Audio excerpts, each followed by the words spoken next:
Welcome, everyone. Today, we're doing a working engineer's tour of linear algebra. Not a math class, but the mental model behind every model you train and ship. We're going to move fast through vectors, matrices, decompositions, and numerical precision.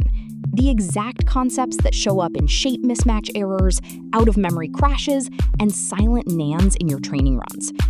By the end of this session, you'll be able to look at any model architecture as a sequence of linear algebra operations and diagnose production issues by asking one question: what matrix operation is actually happening here, instead of treating the framework as a black box? Here's the promise up front. Most mystery bugs in ML systems, a loss that suddenly turns to nan, a fine-tune that runs out of memory only on certain batch sizes, an embedding lookup that's inexplicably slow, trace back to a linear algebra fact the team didn't have front of mind: conditioning, memory. Around 90% of the flops in a modern training run are dense matrix multiplications, GEMs, sitting inside linear layers and attention projections. Every linear layer, every attention projection, query, key, value, and the output projection, and most of the backward pass reduced to this one operation. That's actually why GPU vendors build dedicated silicon, tensor cores, specifically for it. But here's the catch. Most engineers call .matmul, .fit, or an attention layer without a working model of what's actually happening to the numbers. That gap stays invisible until production, and then it shows up as three things. 1. Shape errors that eat hours, from broadcasting and batch dimension mistakes that surface as cryptic tensor mismatch exceptions. 2. Silent numerical instability, where poor conditioning and precision choices produce nans or divergence with no clear stack trace. And 3. Unexplained memory blowups, where materializing a full attention matrix or Jacobian exhausts GPU memory during inference or backprop. Teams often spend more time debugging shape mismatches and precision bugs than they spend on actual architecture decisions. A working mental model of the linear algebra underneath collapses that debugging time from hours to minutes. So let's build that mental model. Here's the one model to carry through the rest of this talk.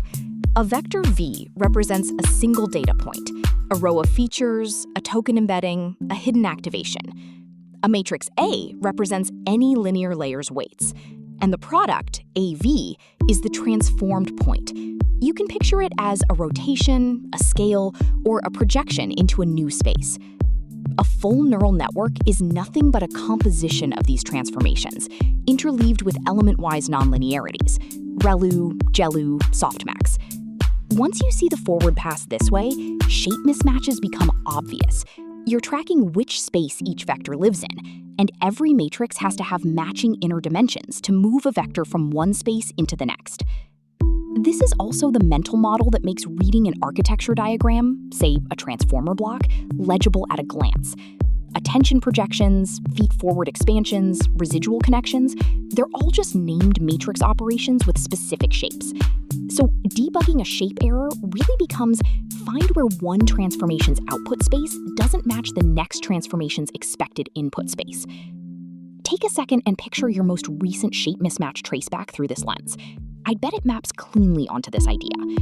Now, let's talk about how these matrices are actually stored and multiplied at scale, because that turns out to matter just as much as the math. A tensor is really just a flat block of memory, plus a set of strides that describe how to walk through that memory. A batched matmul, shape B, N, K, times B, K, M, multiplies B independent matrices in parallel. That's exactly the pattern behind every linear layer applied across a batch and every attention head's Q times K transpose. Here's the critical engineering fact. In PyTorch, .transpose and .permute return a view. Same underlying memory, new strides, not a new contiguous buffer. Feed that view straight into certain kernels, and you force a slow, strided memory access pattern, or trigger a silent extra copy. Calling .contiguous before performance-critical matmuls, or preferring layout-aware operations like einsum or BMM, restores full tensor core throughput. This exact issue is a classic cause of a model that trains 3 to 4 times slower than expected on new hardware, where the GPU utilization dashboard shows surprisingly low occupancy despite the math being completely correct. Profile it, and the bottleneck turns out to be memory access pattern, not flops. So multiplication mechanics? Check. Next, what happens when we look inside a matrix and ask what structure is actually hiding in there? That's where eigenvectors and singular value decomposition come in. Every matrix A factors as U, sigma, V transpose, 2 orthonormal rotations, U and V, and a diagonal sigma of singular values, sorted from largest to smallest. Each singular value tells you how much variance, or energy, that particular direction captures. Keep only the top R singular values in vectors, and you get the best possible rank R approximation of A. That's not a heuristic, it's a proven result, the Eckhart-Young theorem. Let's walk through the code on screen. Torch.linag.svd factors the weight matrix W into U, S, and VH. We slice out the top R components, UR, SR, VHR, and reconstruct 2 skinny matrices, A and B, such that A times B approximates the original W at a rank R that's far smaller than the original dimensions. This is the exact same math behind PCA. Eigendecomposition of a covariance matrix is a special case of SVD, behind recommender system matrix factorization, and behind the production pattern we're about to look at, LoRa fine-tuning, where a weight update is represented directly as the product of 2 skinny matrices, instead of one full rank one. The explained helper at the bottom shows how to actually choose R in practice. It's the fraction of total variance captured by the top R singular values, so you can pick a rank based on an explained variance target instead of guessing. Teams building embedding compression or fine-tuning adapters use exactly this pattern to check, before committing to a rank, how much signal survives truncation. A rank 8 LoRa adapter capturing 95% or more of a fine-tune's effective update is genuinely common for many downstream tasks. This idea of rank structure, full rank versus low rank, is also a first-class production trade-off. Let's talk about trade-offs directly, starting with numerical precision. Precision choice is a direct consequence of how singular values and conditioning behave inside a matrix, not just a memory optimization. FP32 gives the widest safety margin, and it's still used for optimizer state, like Adam's master weights, even in mostly low-precision training, because accumulated gradient updates need those extra mantissa bits. BF16 preserves FP32's exponent range, so it rarely overflows, while trading away some mantissa precision. That's why it's the default for mixed precision training on modern GPUs and TPUs. Matrix multiplies run in BF16, while an FP32 master copy of the weights absorbs the small updates. FP8 pushes further still. 2 variants trade dynamic range for precision, and because the range is so narrow, production FP8 requires per tensor or per channel dynamic scaling to keep matrix products inside a representable range. Without that scaling, a poorly conditioned matrix will silently saturate to infinity or underflow to 0. A classic failure mode, a loss trains fine in FP32, then diverges to NaN under a naive FP16 conversion, traceable to gradient values underflowing FP16's narrower exponent range during backprop, which BF16 or proper loss scaling fixes. Precision is one production axis. The other is how much of the matrix you compute at all. Let's look at that.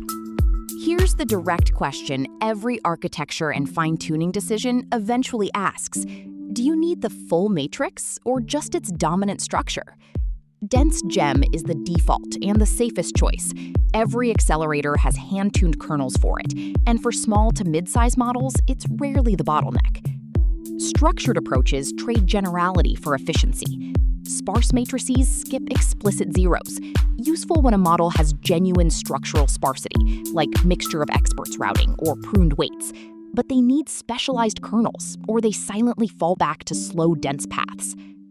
Low-rank factorization, the SVD idea from a moment ago, operationalized as LoRa, replaces a full weight update with 2 skinny matrices of rank R, cutting trainable parameters and optimizer memory by orders of magnitude when R is small relative to the full dimensions. In practice, the decision comes down to this. Reach for low-rank or LoRa-style adaptation when you're fine-tuning a large frozen backbone with limited GPU memory, or when you need many task-specific adapters. Reach for sparsity when the architecture itself has natural sparse structure and you have kernel support on your target hardware. Default to dense everywhere else, because that kernel ecosystem is the most mature. Let's see this low-rank pattern in a real named production system. LoRa, low-rank adaptation, from Hu and colleagues at Microsoft, 2021, freezes the original pre-trained weight matrix entirely and represents the task-specific update as B times A, where B and A are both much thinner than the original matrix, at some chosen rank R. At inference time, the effective weight is the frozen original plus B times A. Mathematically, it looks like a full update, but it's constrained to live in a rank R subspace, exactly the structure a truncated SVD would find as the dominant directions of an update. Because only A and B are trained, the number of trainable parameters and the optimizer state sitting in memory drops by roughly D over R times compared to full fine-tuning. For a 7 billion parameter model with dimensions in the thousands and a rank of 8, that's often 100 to 1,000 times fewer trainable parameters for the adapted layers. This is exactly why LoRa, and its quantized cousin QLoRa, became the default way to fine-tune large open-weight models on a single GPU. And it's why serving infrastructure today can hot-swap dozens of task-specific LoRa adapters against one shared frozen backbone. Each adapter is only a few megabytes instead of a full multi-gigabyte model copy. LoRa exploits structure that's already there in the weight updates. The frontier goes one step further, exploiting memory structure that isn't obvious from flop counts at all. Here's the lesson that separates people who know the linear algebra formulas from people who know how those formulas actually run on real hardware. Standard attention computes QK transpose explicitly, applies softmax, then multiplies by V.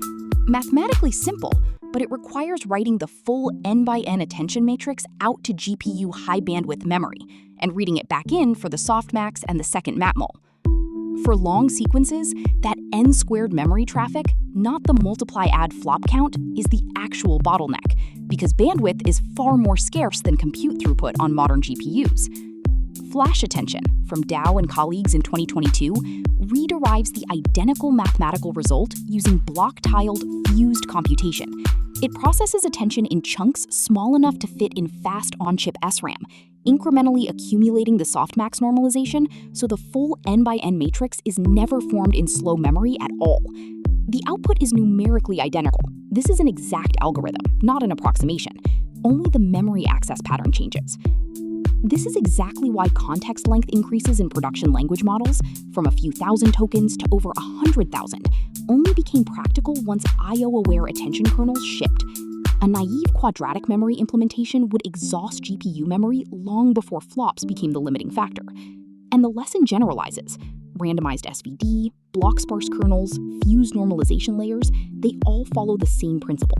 Restructure the same linear algebra around the memory hierarchy, not just around the operation count. If you've ever profiled a model and found low flop utilization despite a mathematically efficient architecture, that's usually this exact pattern. Let's bring all of this together. 5 heuristics to carry back to your own work. 1. See the operation, not the API call. Read H equals f of wx plus b as a transformation of a vector through a space, not just a function call. Shape and dimension errors become obvious once you do. 2. Precision is a stability decision, not just a memory one. Choose FP32, BF16, or FP8 based on conditioning and dynamic range, not only your memory budget. 3. Rank structure buys you compute and memory. Low rank and sparse patterns exploit structure that SVD reveals. Use them when you don't actually need the full matrix. 4. Memory I/O often beats flops as the real bottleneck. Flash attention's lesson generalizes. Restructure computation around the memory hierarchy, not just around the flop count. And 5. Debug with shapes and norms first. Before you blame the model, check tensor shapes, gradient and activation norms, and, if you suspect a rank issue, the singular value spectrum of the relevant matrix. Most model bugs are linear algebra bugs. Think of these 5 as the exact checklist a senior ML systems engineer runs through when a training run misbehaves or a serving system underperforms. Most incidents map cleanly onto one of these 5 categories. If you want to go deeper than a single deck allows, here's where to start. Mathematics for Machine Learning by Dyson-Roth, Faisal, and Ong is the most commonly recommended text that's both rigorous and practical. It covers vector spaces, eigendecomposition, and SVD in far more depth than we could here. The LoRa paper by Hugh and colleagues and the flash attention paper by Dow and colleagues are the primary sources for the 2 production techniques we covered. I'd recommend reading both before implementing either technique yourselves, since each has important implementation details a summary slide necessarily leaves out.